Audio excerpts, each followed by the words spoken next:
Olá, tudo bem com você? Eu sou o professor João Cláudio Rufino e sou professor na Faculdade de Teologia. Quero te dar as boas-vindas aqui nesse canal que tem como intuito justamente levar o conteúdo daquilo que o texto bíblico quer dizer. E hoje nós estamos justamente num dos textos mais importantes da narrativa de Marcos. Eu sempre falo que os textos são importantes, eu sempre ressalto aqui a beleza dos textos e tudo mais, mas de fato nós chegamos àquilo que vai ser o coração do Evangelho de Marcos. Por quê? Trata-se do texto que está lá no capítulo 8 de Marcos, versículos 27 ao 33. É o momento no qual Pedro faz a sua confissão, depois das perguntas que Jesus faz aos seus discípulos. No dizer dos homens, quem é o Filho do Homem? E depois, quem sou eu para vocês?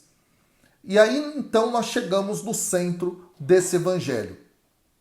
Antes da gente poder fazer o nosso estudo aqui, entrar de modo mais profundo dentro de toda essa maravilha que a gente vai estudar aqui juntos agora, eu quero te pedir que você possa curtir, que você possa compartilhar, que você possa deixar aqui embaixo seus comentários. Eu estou gostando de ver, né, quando eu tenho o tempo, eu leio todos os comentários e procuro responder um a um. Então deixa aqui embaixo seu comentário, mesmo que seja valeu, obrigado. Por quê? Porque isso ajuda, faz com que o nosso vídeo chegue para o máximo de pessoas possível. Beleza? Então, faça isso, nos ajude. E também dá uma olhada na sua inscrição aqui no canal. Veja lá se você está inscrito mesmo. Ativa o sininho para receber as notificações. Nós estamos chegando aí a 7.000 inscritos aqui no nosso canal. Foi bem rápido esse crescimento. Vamos chegar aos 10.000 com a graça de Deus e levar o Evangelho de forma profunda para os quatro cantos desse mundo. Beleza?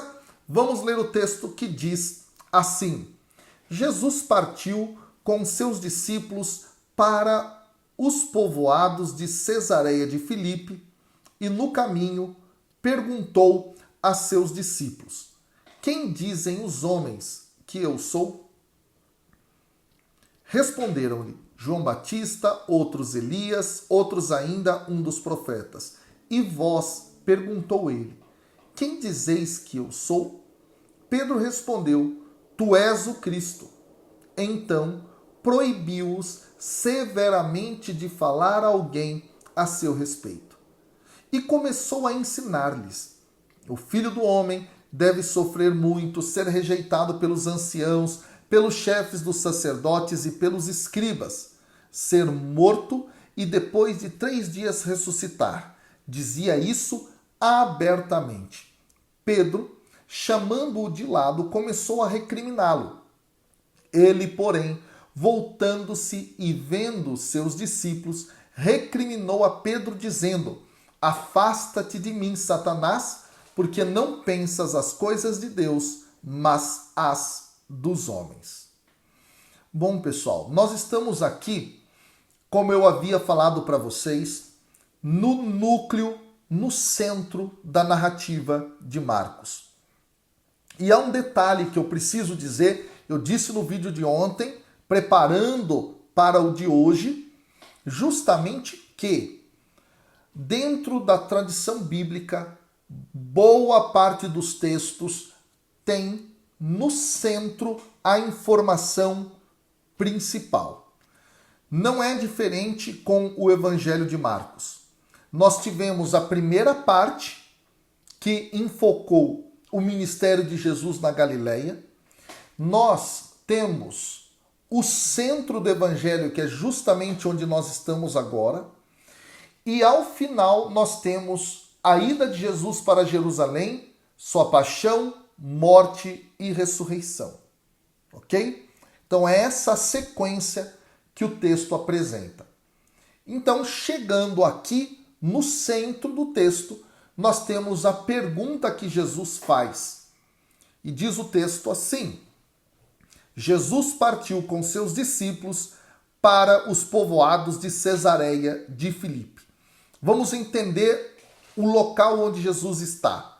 Jesus está na capital do território que é governado por Filipe, que é um dos filhos de Herodes. É irmão do Herodes Antipas, aquele que mandou matar João Batista. Essa região, ela está localizada a nordeste, basicamente, não é, do Lago da Galileia, e você sobe chegando próximo ao Monte Hermon, que é o monte mais alto de todo Israel. Então fica bem ao norte, não é, da região da Galileia. Um outro detalhe bastante interessante é que o texto diz assim que no caminho, tá? No caminho, perguntou aos seus discípulos. Bom, vamos entender o termo caminho, rodós, em grego, que vai aparecer dentro da narrativa de Marcos. O termo caminho, eu já falei isso aqui em vídeos anteriores em Marcos, ele tem um sentido muito maior do que somente o sentido geográfico e do deslocamento de Jesus de um lugar para o outro, portanto. Tem muito a ver justamente com o seguimento a Jesus, tá bom? Esse ponto é fundamental que você tenha clareza. Apareceu o caminho, levanta a antena, fica atento. Em Marcos significa o discipulado, significa o seguimento a Jesus Cristo até Jerusalém, até a sua morte, até a cruz. E é muito interessante que o termo caminho vai aparecendo em diversos momentos dessa narrativa, firmando justamente esse processo. Nós temos, não é, justamente isto em Marcos, capítulo 9, versículos 33 a 34, capítulo 10, versículo 17, 32, 42 e 52, tá bom? Mas em outros lugares também. Eu enfatizei somente esses textos agora porque neste momento para frente Jesus vai começar a sua ida para Jerusalém, que é o seu ponto final. E essa ida para Jerusalém vai acontecer justamente no seguinte itinerário. Jesus está aqui em Cesareia de Filipe, capítulo 8, versículo 27, e ele chega em Jerusalém no capítulo 11, versículo 1, tá? E aí vamos entender. Depois aqui de Cesareia de Filipe, Jesus se coloca a caminho e ele vai no capítulo 9, versículo 2, ir para o Monte Tabor na transfiguração. Então eu vou fazer todo o caminho até Jerusalém para você aqui, ó. Depois, ele passa pela Galileia, capítulo 9, versículo 30. Ele para em Cafarnaum, capítulo 9, versículo 33. Ele chega até a região da Judéia e o Além Jordão, no capítulo 10, versículo 11. E ele, então, decide ir de forma muito clara para Jerusalém, no capítulo 10, versículo 32. E ele chega em Jericó, que é a sua última parada, no capítulo 10, versículo 46. Então Jesus está agora na sua reta final, ok? A partir do centro desse evangelho.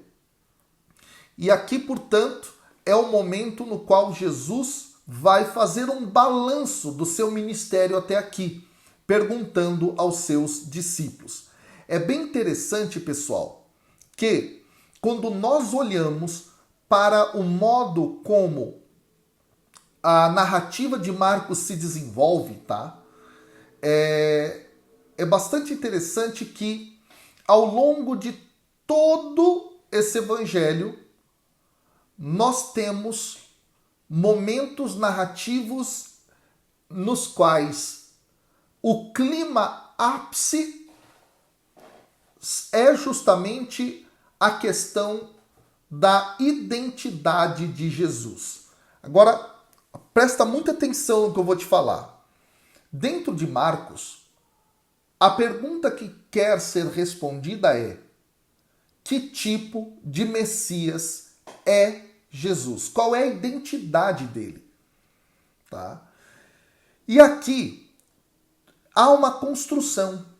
Desde o capítulo 1, versículo 24, passando pelo versículo 34, capítulo 2, versículo 7, capítulo 3, versículo 11, versículo 21, 22 e versículo 30, capítulo 4, versículo 41, capítulo 5, versículo 7, capítulo 6, versículos 2 e 3, também o 14 e 16, e capítulo 7, versículo 37, em vários momentos a questão da identidade de Jesus está presente. E Jesus então pergunta aos seus discípulos a respeito disso. Quem dizem os homens que sou eu? E aí vem a resposta dos discípulos agora. No versículo 28 eles começam. Responderam-lhe João Batista. Jesus, dentro desse evangelho, já foi confundido com João Batista, capítulo 6, versículo 14. Outros, Elias. Jesus também foi confundido, de certa maneira, com Elias, do capítulo 6, versículo 15. E há um outro detalhe aqui que a gente precisa ressaltar. Eu já falei sobre isso em outros vídeos. Não é? Na concepção bíblica veterotestamentária, nós sabemos, Elias sobe ao céu, não é? Numa misteriosa partida, no arrebatamento, lá em 2 Reis, capítulo 2, versículos de 1 a 12. Mas é interessante que no Antigo Testamento, lá no livro do profeta Malaquias, no capítulo 4, versículo 5, há uma profecia dizendo que que Elias voltaria antes do grande e terrível dia do Senhor, porque ele seria aquele que prepararia esse processo. Então a especulação de que Jesus seja Elias, ela não é de todo uma especulação boba ou ingênua. Eles acreditavam justamente que Elias voltaria. Nós já vimos que é neste sentido João Batista que assume esse papel do profeta Elias. E aí o texto continua. Outros ainda, um dos profetas. É muito interessante aqui justamente o fato de que isso é pouco conhecido por muitos, tá? Dentro do Antigo Testamento, lá no livro do Deuteronômio, que é o último livro da Torá, último livro do Pentateuco, no capítulo 18, versículo 15, nós tenhamos lá, mas isso é muito interessante que nós tenhamos lá uma profecia que é feita dizendo que o Senhor enviaria um profeta maior do que Moisés. Tá? Então, nesse sentido, o que está em jogo aqui nessa fala das pessoas, dizendo um dos profetas, é talvez essa esperança aqui. Tá? Que Jesus fosse justamente esse maior que Moisés que viria. Tá bom? Então é interessante isso aqui. Bom, depois que Jesus pergunta o que os outros pensavam a respeito da sua identidade, agora vem o versículo 29. Jesus muda agora e diz: "E vós?", perguntou ele, "quem dizeis que eu sou?" Aqui, então, no versículo 29, na segunda parte, na parte B desse versículo, o autor narra dizendo: Pedro respondeu. Primeira coisa fundamental, o texto quer enfatizar essa ação de Pedro. Tanto é assim que o verbo respondeu está no chamado presente histórico, justamente para criar o clima e mostrar que esse era o verbo a ser enfocado dentro do processo narrativo. A resposta de Pedro. E é muito interessante perceber que Pedro será aquele que dentro do Evangelho de Marcos é justamente aquele que várias vezes responde às perguntas de Jesus, que várias vezes entra no papel de ser aquele que fala por todo o grupo. Nós temos isso, capítulo 8, versículo 32, logo aqui já, né? Temos no capítulo 9, versículo 5, capítulo 10, versículo 28, capítulo 11, versículo 21. Pedro, então, assume aqui esse papel.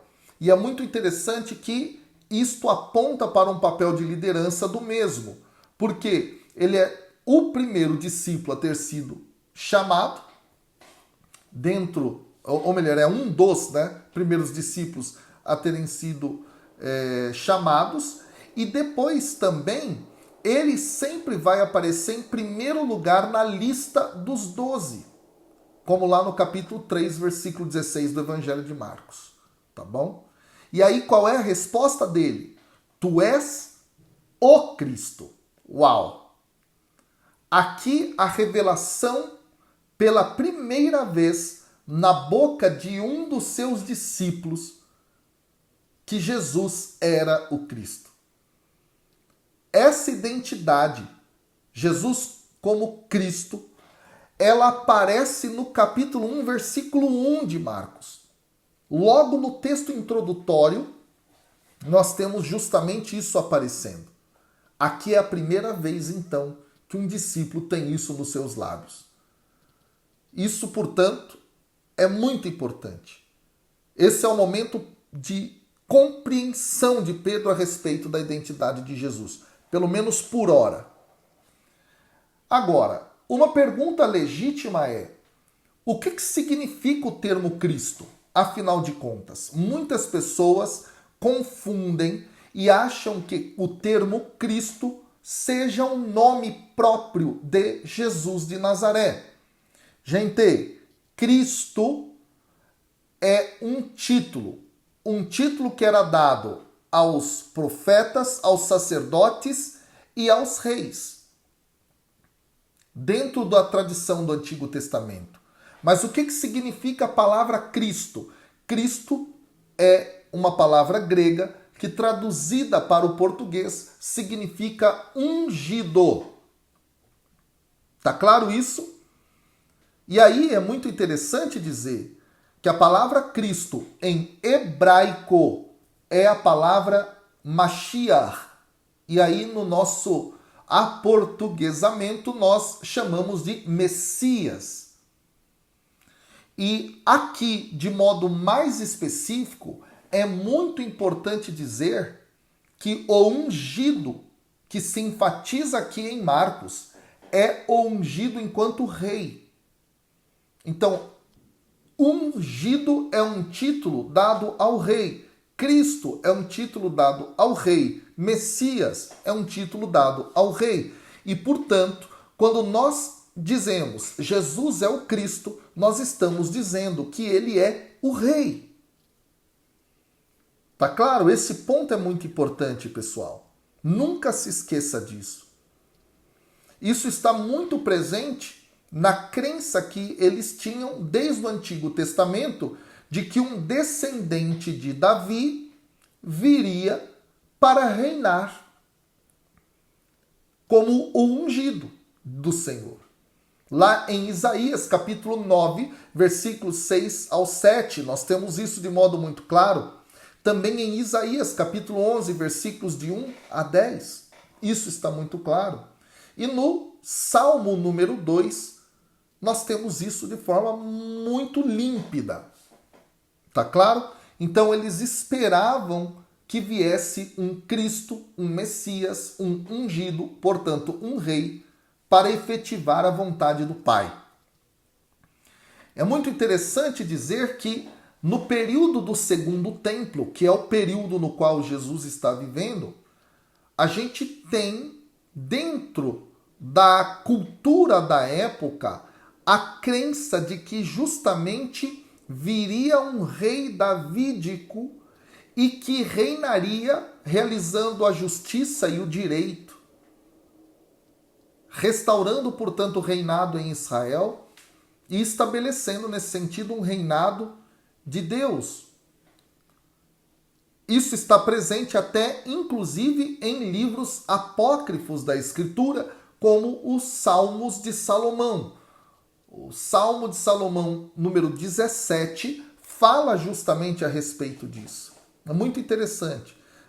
Eu gostaria até de ter mais tempo, né, para a gente poder mergulhar nessa questão, mas vamos avançar porque o texto ainda tem muita coisa interessante. Daqui a pouco nós vamos entender por que Jesus chamou Pedro ou repreendeu Pedro daquela forma. Afasta-te de mim, Satanás. Mas vamos continuar. Agora, ao ter a revelação na boca de Pedro, o versículo 30 traz uma advertência de Jesus. Jesus, então, os proibiu, e o texto, olha como ele é muito interessante, severamente de falar a alguém a seu respeito. Trata-se aqui, portanto, do segredo messiânico. E por que esse segredo messiânico é contado? Porque na época de Jesus haviam diferentes concepções de como é que esse Messias seria. E uma das concepções é que esse Messias seria poderoso, pegaria em armas, faria um processo de revolução e etc., que libertaria Israel do jugo dos romanos. Nesse caso, Jesus não quer ser confundido com esse modelo de Messias. E é por essa razão, então, que ele proíbe severamente os discípulos de falarem a respeito desse tema. Só que agora vem a chave. É nesse momento que então nós temos uma guinada do jogo. A partir do versículo 31. Diz o texto que Jesus começou a ensinar-lhes. E essa é uma expressão muito interessante que aparece aqui no texto, que prepara o primeiro anúncio da rejeição que Jesus vai sofrer, da morte que ele vai sofrer e da ressurreição. E a partir daqui nós teremos mais dois anúncios. Esses dois anúncios estão no capítulo 9, versículo 30 a 32 e capítulo 10, versículo 32 a 34. Por 3 vezes no centro do evangelho, Jesus faz esse anúncio. E aqui é um dado muito interessante. Isso liga Jesus à figura de servo sofredor aos moldes da profecia de Isaías. Em Isaías, do capítulo 40 até o capítulo 55, existem 4 cânticos dedicados ao servo sofredor. Um deles é muito famoso, inclusive, lá no final do capítulo 52 e continua pelo 53, é aquele, não é? Que aparece a figura de alguém que sofre, que não reclama, que carrega sobre ele as dores, as enfermidades, enfim. Jesus vai justamente evocar essa ideia. Ele é o Messias, ele é o Cristo, ele é o Rei, mas ele é servo sofredor. Isso é muito interessante, pessoal. E aí, olha só, Jesus diz: o Filho do Homem deve sofrer muito. O que é esse Filho do Homem? Filho do Homem é justamente o título a partir do qual Jesus se autodenomina. Então nós temos isso no capítulo 2, versículo 10 e depois no versículo 28. Jesus se autodenomina Filho do Homem. O que é esse Filho do Homem? Esse Filho do Homem aparece lá no livro de Daniel, capítulo 7, onde existe uma visão de 4 bestas feras, e essas 4 bestas feras representam 4 grandes impérios que dominaram Israel. Da época em que o livro está sendo escrito para trás, nós teríamos então, primeiro aqui, os gregos. Antes dos gregos, nós temos os persas. Antes dos persas, os babilônios. E antes dos babilônios, os assírios. Olha que dado interessante aqui. Essas 4 bestas feras representam poderes políticos violentos que são impostos sobre o povo de Israel.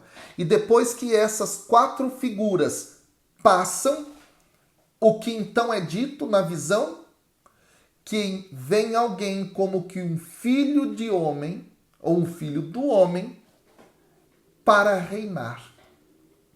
Trata-se aqui, portanto, gente, do Messias, do Cristo, do Rei, que tem um reinado humanizado, não bestializado e violento. Vale dizer, se você é católico, existe o dia de Cristo Rei. A primeira leitura do dia de Cristo Rei é Daniel capítulo 7, justamente por causa disso. Então é muito interessante perceber, Filho do Homem é um título do Messias. Jesus então se compreende dessa forma. Então ele está dizendo, o Filho do Homem, o Messias, deve sofrer muito, servo sofredor, ser rejeitado pelos anciãos, pelos chefes dos sacerdotes. Isso vai se cumprir lá no capítulo 11, versículo 18. Depois, sofrer pelos escribas, nós já temos visto, acompanhando aqui toda a narrativa, os escribas sempre colocando Jesus em xeque, e ser morto. Olha que dado interessante aqui. Jesus anuncia a sua identidade. E aí, pessoal, ele anuncia justamente que vai ressuscitar depois dos 3 dias. Ao 3º dia, ele vai ressuscitar. Agora, o que nos chama a atenção?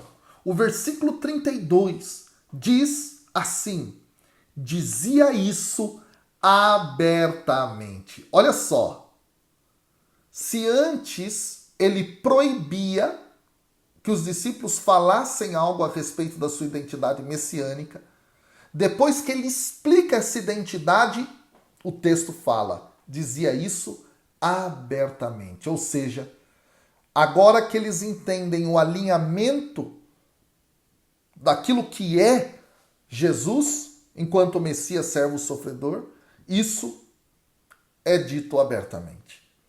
Só que olha que dado interessante, depois que Pedro ouviu que tipo de Messias Jesus era, o texto diz que Pedro, chamando-o de lado, começou a recriminá-lo. Pedro não aceitou essa identidade. E aí, pessoal, Jesus então repreende Pedro. Ele, porém, voltando-se e vendo seus discípulos, recriminou a Pedro, dizendo: afasta-te de mim, Satanás. Agora você vai entender.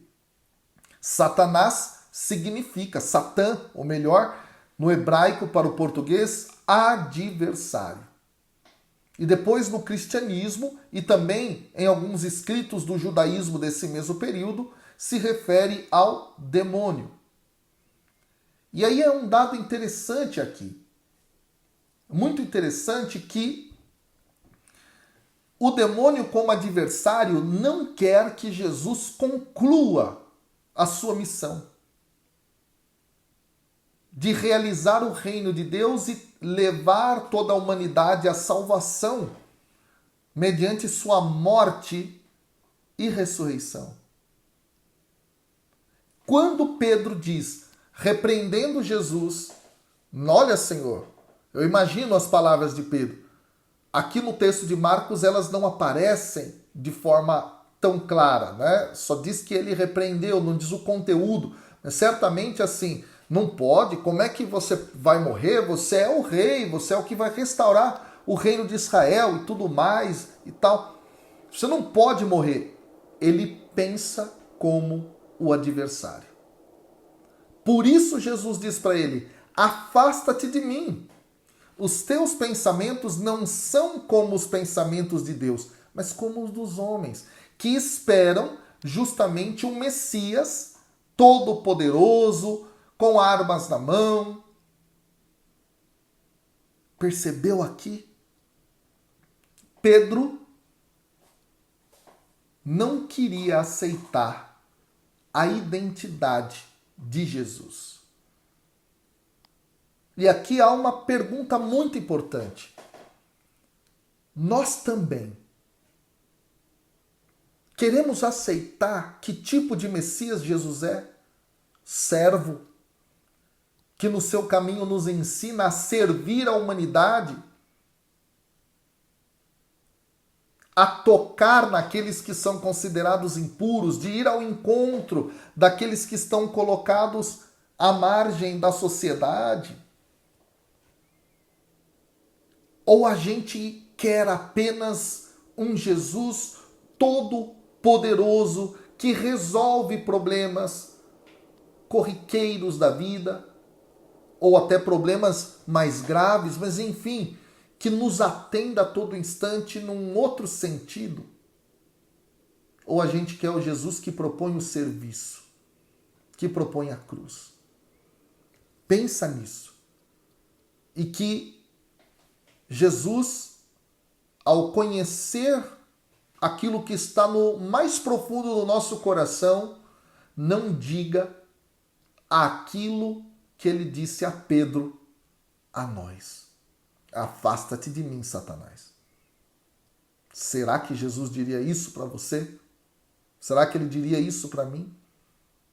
Pensa nisso. Deus te abençoe. Estamos juntos até amanhã com a graça de Deus. Valeu!